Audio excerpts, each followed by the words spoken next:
building upon the concept of sovereignty is the right of self-determination or self-rule. States have exploded in number, especially after the two world wars and the period of decolonization of the latter half of the 20th century. As empires and regimes fell, the peoples of former colonies and empires were given the right to self-determination, as declared both in the International Covenant on Civil and Political Rights and the International Covenant on Economic, Social, and Cultural Rights.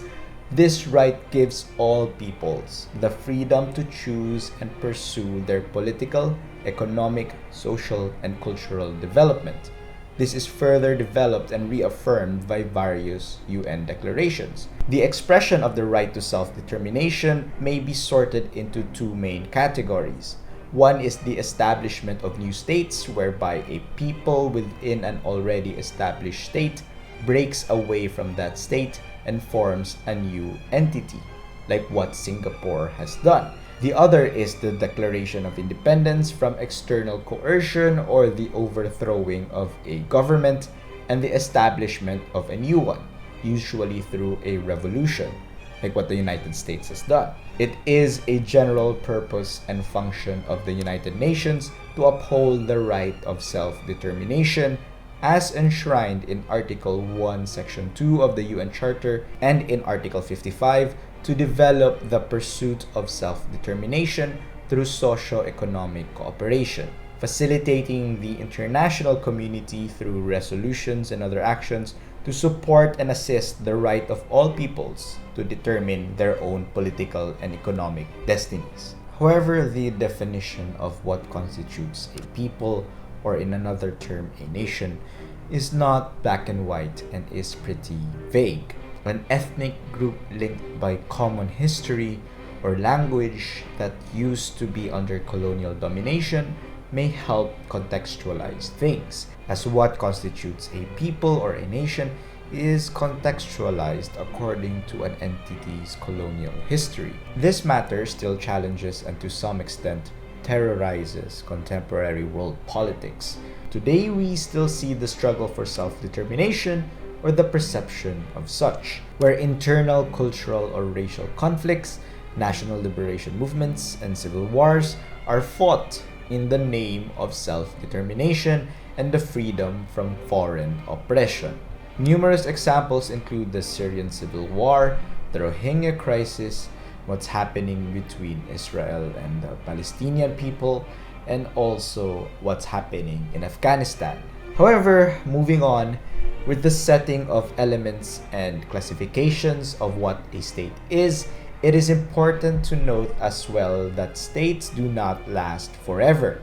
Across history, states dissolve, break apart, and form new entities, absorb each other, etc. And so naturally, international law faces the question of state succession. If a state dissolves and another entity is created, there are repercussions with regards to the loans, debts, agreements, and other obligations of the now dissolved state. An example which might help in summing up what happens in state succession is the dissolution of the USSR, whereby there were different states that sprouted from the dissolved state. One is the group of Baltic states, where they claim to be identical to the previous states that have existed on their territory, and thus they are not successor states to the USSR, but rather the successor states of the pre-1940 Baltic states. With this, the Baltic states were able to re-establish diplomatic relations with the international community and assume the agreements of the states they are succeeding. Another group of states are also former republics but are not the Baltic states, but they did not also see themselves as the successors of the USSR, and rather the successors of other independent entities prior to the formation or their incorporation to the USSR. Then there is the Russian Federation, which claimed to be the rightful successor state of the USSR, and thus assuming the USSR seat on the UNSC and honoring the treaties and agreements of the USSR. Moving on to another topic, the international community may also block the recognition of an entity as a state. This can be seen in the UNSC's legally binding resolution calling all states not to recognize the Southern African entity of Rhodesia, an entity claiming to be the successor state of the British colony of Southern Rhodesia. Rhodesia, claiming sovereign control over the territory now owned by Zimbabwe, was an entity with racist policies, with apartheid or institutionalized racial segregation. To note, the prohibition of apartheid and other similar racist institutions is a jus cogens norm, being clear violations of the right to self-determination. This alarmed the international community, and thus the UNSC called for comprehensive sanctions and obligated all UN member states to refrain from recognizing and assisting and supporting Rhodesia. So once a state becomes officially recognized by the international community, that entity gains fundamental rights necessary for the conduct of international relations.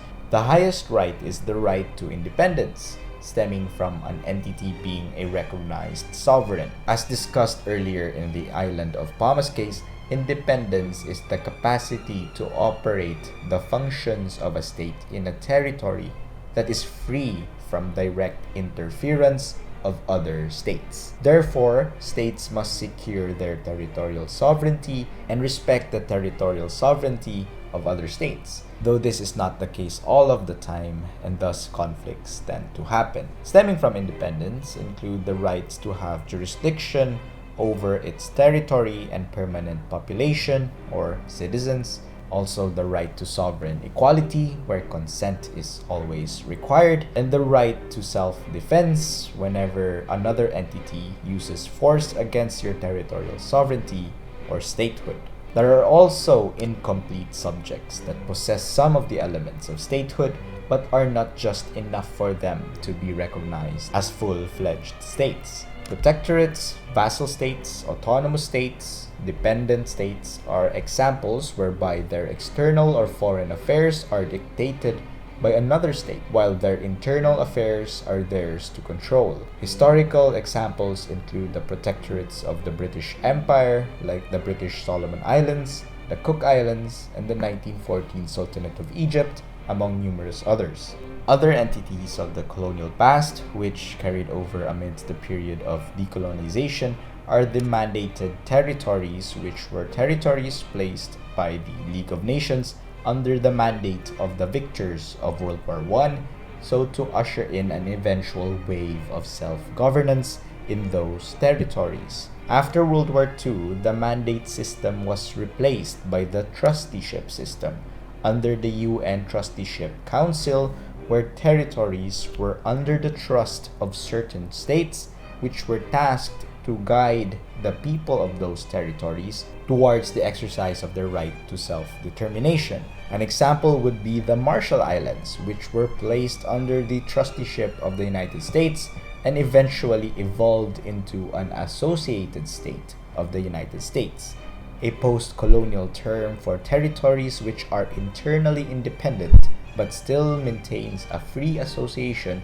usually for protection, with another state.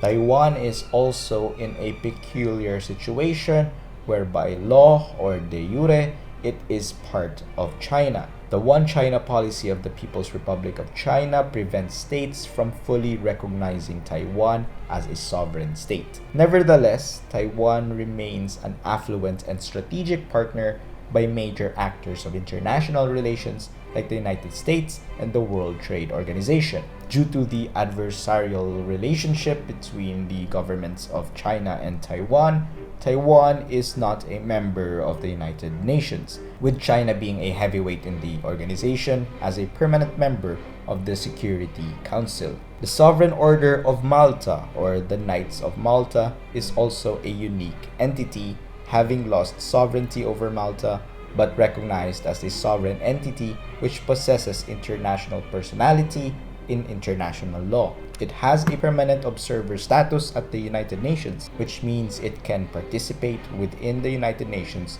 although with limitations, and engages diplomatically with other states. The Holy See, the government in this instance, but not quite, and the Vatican City, the state in this instance again, but yet again not quite, was declared to be sovereign through a treaty between the Vatican and Italy. Though a carryover from the Catholic religious order of the past, the entity persists amidst modern world politics. The Holy See, like the Sovereign Order of Malta and Palestine, is also a permanent observer in the United Nations. Well, that was a long lesson, and next lesson we will move on to when states organize themselves into larger, far-reaching entities, what we call international organizations. See you.